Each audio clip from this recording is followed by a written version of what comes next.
Good morning everyone. So today we're at a Vauxhall Insignia. It's a 2013 CDTI model. So the customer's complaint is plenty lights on the dashboard, traction control, service ESP and ABS. So let's go and do a scan. So the survey says red everywhere. Let's go into the list. ECM, mass airflow, exhaust gas, manifold pressure. Well, that'll no bring it on. Electronic brake control, right rear wheel speed sensor circuit, and that repeats 3 times as a Charlie 0050. Now that's what will be bringing it on. So this is the one. It's no the actual sensor itself. It's the phonic wheel, it's the pickup ring, whatever you call it, and they are a pain in the bum to get off. I'll show you. Here's a previous clip, one that we had done 2 years ago on the same car, and what a carry on, because we never had the right tool. So the problem with this horrendous beast is trying to remove the rear wheel bearing. It is stuck. So we've came up with a solution. We don't know if it's going to work. So what we've done, we've chopped all the wheel nuts out, and we've cut it here, and we've cut the lug bolts with the eyelets ready, off of that, and we're trying to use our Volkswagen tool with our clamps to see if we can modify that in order to pull this off. And we're using, I think that's the one for the T5, the 85mm, because there's no other way of getting this off but a special tool which is about £1,000. So, but we need to keep chopping and grinding here, so I'll tell you how we go on. So here's our setup. We've used the Volkswagen Transporter 85.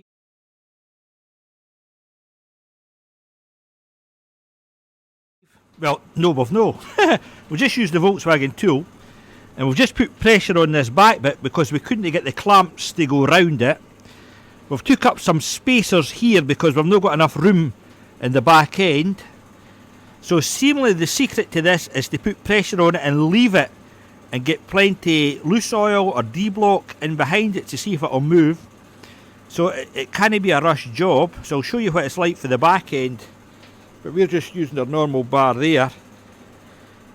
Frightened about distorting the back here, but not got any other options. So you can see we're just starting to move. Just a gap's created. So I'm hammering at the back. So I'm using my air hammer, but even like a big chisel and a hammer at the back. And he keeps hitting that, and then Roddy goes up and just gives the bar a little turn. So it does work. And plenty of the D-block. So just going in with the hammer here like that.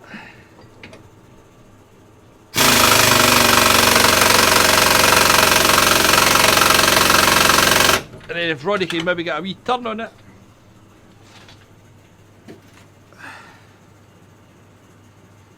That's quite tight, eh? Yeah. I'll leave it at that. Then we go back, once we give it a little tighten, we then go back to hammering again so it loosens off. There we go, so there's our setup. Aye.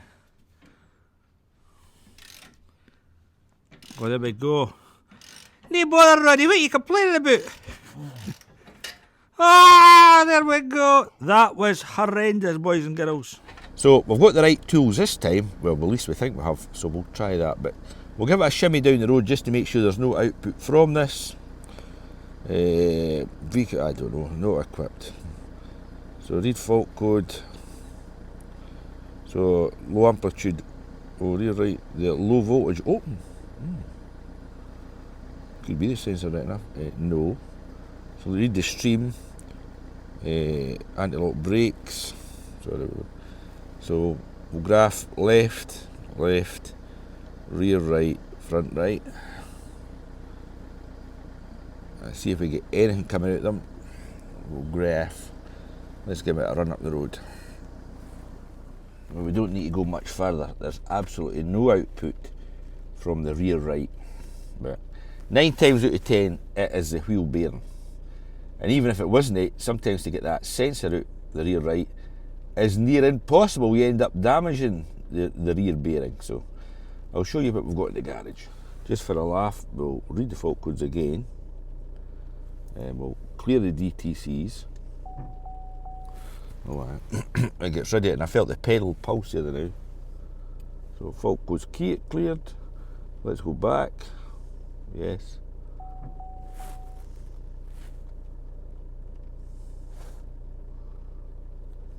Okay. Read fault codes. So it has cleared it. So we'll go stream again. Anti-lock brakes. Right rear. Graph it.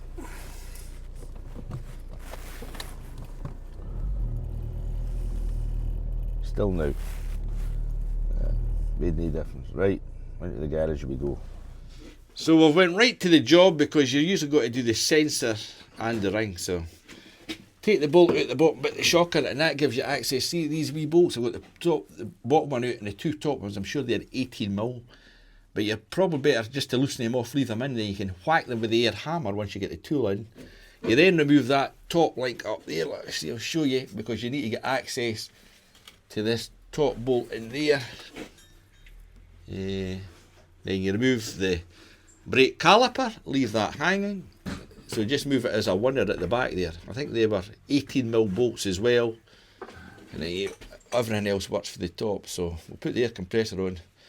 We'll get our gadget out. Oh, the other thing is, you cannot get the sensor out. See there? Melted in. So if you try to get that out, you end up damaging the ring anyway. A horrendous job. So I'll show you what Roddy's done. So there's this tool going on here, but the trouble is trying to catch something at the back of it. So the other way we can do it is maybe cut one of the bolts and see if that brings it off. So our first setup, we never had anything that we could hit off the back. It was just too wide out. So we've came up with this setup. We got them a while ago. These Astro screws, I think. See, they've got a nut in there, so Roddy's got to put a spanner on that one. And then we'll just thump it with the gun and see if we can get that. Or we had to cut the bolt out with an angle grinder, and they just whack out. So I'll show you the screws. So here they are, Astro 78834. You get thin ones and thick ones. So we're using the thicker ones. You get the wee little bits to try and protect the back end, but they're too thick to get in there. But let's try. We'll get the air compressor on and start whacking the bolts at the back as well. So here we are. As ever, Roddy's got to do the work, so let's see if this works. So spanner in behind. Oh, sorry, here we go. Spanner in behind. 19mm top. Oh, the button's been touched. Some idiot. Right, ready? Oh, like that. Are they coming? Alright. Oh. Yeah, split there. Oh, it's split. Good lad. Right, I need to take the bolts out the back because I left them in, so it's got to come, is it no? Right. Right, here we go. Second try. We've moved the nut back up. Oh, We've done that again. We can't get the staff. Just can't do it. It came out. There we go.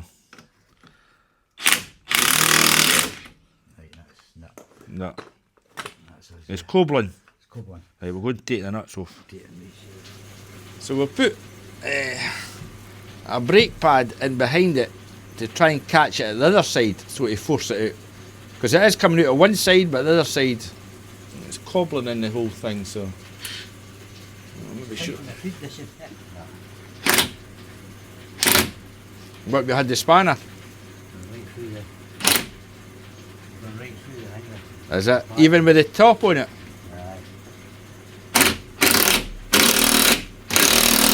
It's coming. Right. Right, lad. It'll be angled enough. We'll just... How far you can get over it?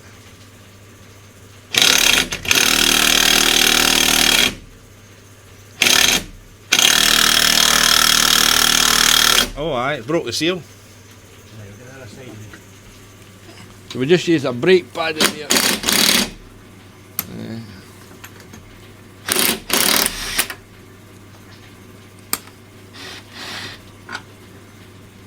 There we go. There's a mere hanging out than it's in. Oh, aye, yeah.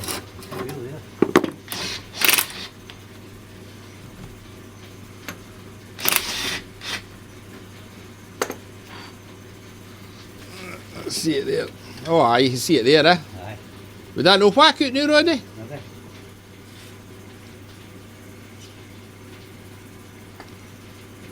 Think it'll just whack? Oh. Try and see it. Aye. Got the hammer there? I got it.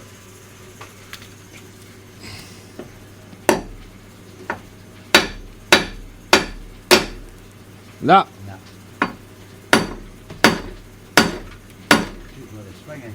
Too springy. Right, we'll try it round this side again. Try it round the other side. Examine that now. So that bolt is hanging out. Roddy came up with a genius idea. We'll stick a chisel in this side because it's partially popped out. So let's see if this will now work. Oh.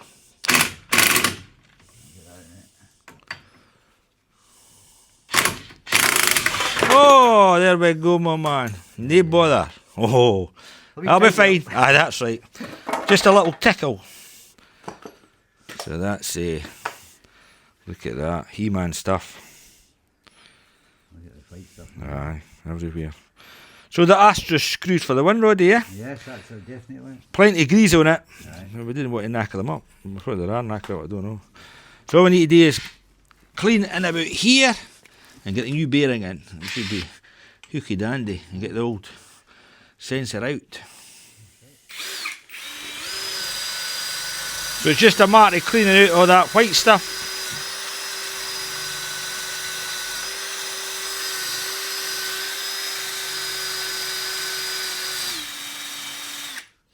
Corroded away. Aye, see it. Away. Aye, that's that.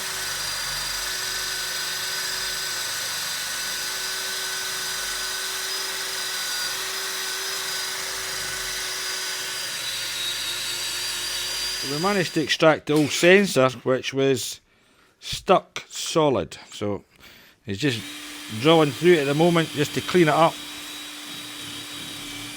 So we can get a new one in.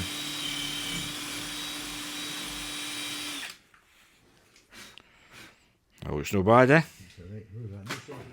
So the new sensor has arrived. Phoebe.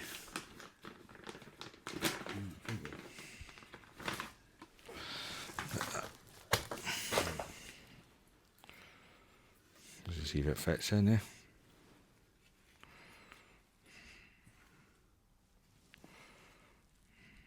No bother.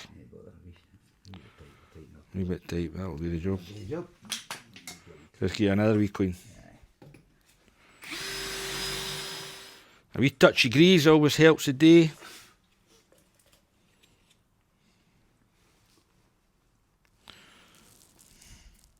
What's that hanging down? That's the sensor. All right. I'll need to trace that back. Aye. What they do underneath all this stuff here. Actually, new ones, we got it back in, they came with E-Torx. So as tight as you can get them, then a quarter turn. And it'll be beautiful. So we just need to get our sensor back in, everything back together, and it'll be voila. So this cable roots up round here, Roddy, yeah? For the sensor, it must go under the... It goes under the cover up there. So here's the connector for the ABS sensor. It's up the back, behind the rear wheel arch. And it goes all the way along, all the way down to here. It's unbelievable, the routing of this thing. There it's up there. What's that? Right. There it goes, there's a cable tie up here. There we go. Right. My God. There it's in there.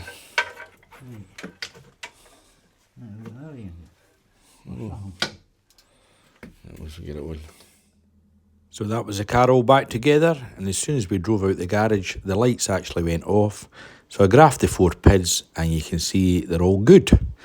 So it may seem like a bit of an overkill, but you're better just to do the 2 things, the sensor and the ring. Hope that helps. Cheers.